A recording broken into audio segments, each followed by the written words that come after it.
When the post office can't make out a messy address, there's one place in the country that steps in to solve the mystery, and it's actually right here in Utah. Yeah, it's the USPS Remote Encoding Center here in Salt Lake City. Workers work to crack the code on America's hardest to read mail, and those of us with bad handwriting love these people. We have Annika Johns live at the facility finding out how they do it. And Annika, I know Ron did a story several years ago and showed how that whole process works. It's fascinating how they track down letters. Yeah, it's absolutely insane to kind of look at the process. So we're currently inside the building here where they do all of this work, and I'm joined here. Give us a little introduction of who you are and what you do here.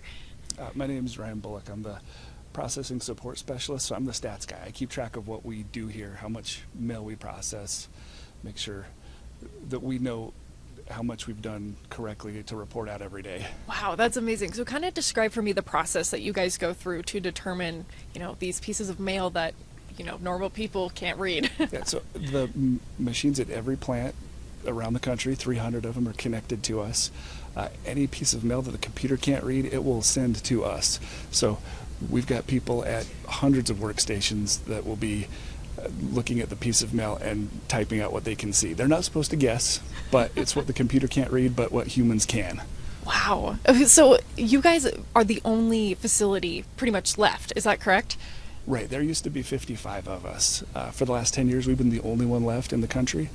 So we're responsible every day now for processing 2.5 million pieces of mail. Oh my gosh. Every day, 2.5 million every day? Yes, 2.5 in this facility every day.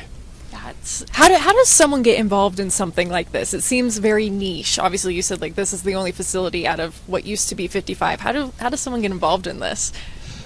To get a job here, you have to go to USPS.com/careers and then job opportunities. There'll be a button that says apply now on all sorts of different jobs. You just have to look for the data conversion operator. So the data entry job we do here is called data conversion operator, and we've got 650 great people that are doing 2.5 million a day. That's insane. So you're looking at obviously stuff that computers can't read. What makes it illegible for computers to read but humans being able to interpret them? A lot of times it's on these packages, the camera will get an obscure angle at it and it just distorts the numbers or letters enough, or maybe it's some cursive handwriting that it's no problem for a person, but the computer just doesn't know how to handle it. Wow. Do you get letters and packages that have these crazy, I would almost think doctor-esque handwriting that's chicken scratch essentially? Yeah, I know kids don't get taught cursive anymore, so it's a lot of the older folks still writing letters and still doing it in cursive, and that does confuse the computers more often. Dang, cursive, oh my goodness. And so, how important is this work for obviously USPS and, just getting mail out there for everybody? Yeah, because the mail is still sitting on a machine somewhere while we're typing it in here, it keeps it in that automation process. So it makes it so much cheaper at the post office. We're probably saving over $1.5 million a day just by keeping all of this mail out of somebody's hands at the plant where they got to stop and look at it and physically sort it.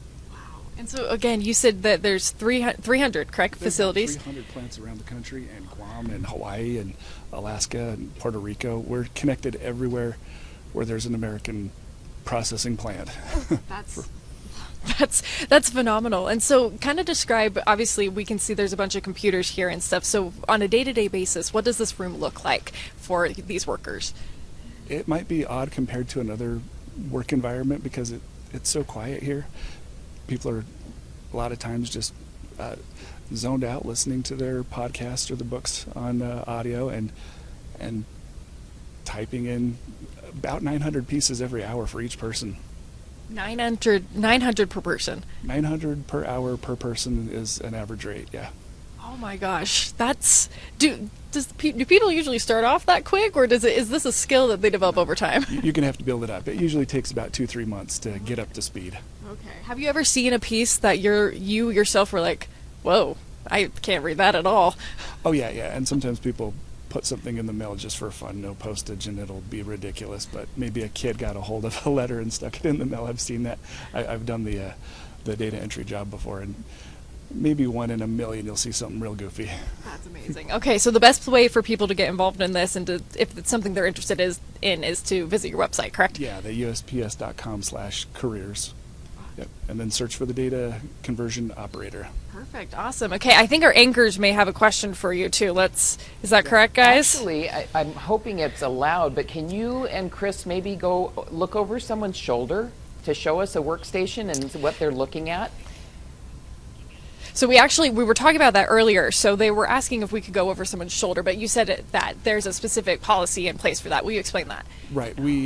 This is all live mail. This is real customers' mail on the screens right now. We can't show any of it. Yeah, totally makes sense. So unfortunately, we cannot due to privacy reasons. So that would have been cool. There is that, but that is very cool. It would have been awesome to see that. So what happens if they aren't able to transcribe someone's address? What happens after that? Yeah, so what happens if one of you guys can't transcribe it, like can't actually figure out what it says? What then happens? If we can't figure it out, we have a button called reject. And so it will go to a reject bin at the plant, and then somebody has to look at it there. And if they can't figure it out, it goes to another facility that handles stuff that's even harder to figure out. Would it ever like be sent back to the original sender if it went through that whole process? Yes, yeah, it can be sent back to the original sender unless there's no return address. Then it could end up at the mail recovery center out in Atlanta. All the way out in Atlanta. There you go. If they can read the cool, return awesome. address. That's really great. if they can read the return address, right? Yeah. Right. Yeah. And we've got people who will pick over every part of that mail. They're not just going to destroy it. They're going to figure out a way to get it back to you. Yeah, that's awesome. That's really cool. Well, thank you so much for your time. Do you guys have any other questions? What about zip codes? Throw it back to the Are they anchors over there. helpful? I know some zip codes that we have our 5 digits and then they have the added 4. Does that make a difference? Do zip codes make a difference at all, depending on how long they are? Like we have the 5-number ones out here, and some places don't. Like, does that play a part in this? The zip codes are going to be easier for our keyers to type in those numbers. If they don't see a zip code, they can type in the name of the city and the state, but that can take a little extra time, so it's nice to have the zip code on there. Our computers will know if you put in the wrong zip code compared to the street address they're trying to get. So the zip code is important, but we'll still get it there. Yeah, that's awesome. Well, perfect. Thank you so much for your time today. We really appreciate giving us a little bit of an inside look of how this works. So thank you so much. Thank you. Awesome. Okay, guys, I'll send it back over to you, or I guess we're going to cut to break. So we'll head out there.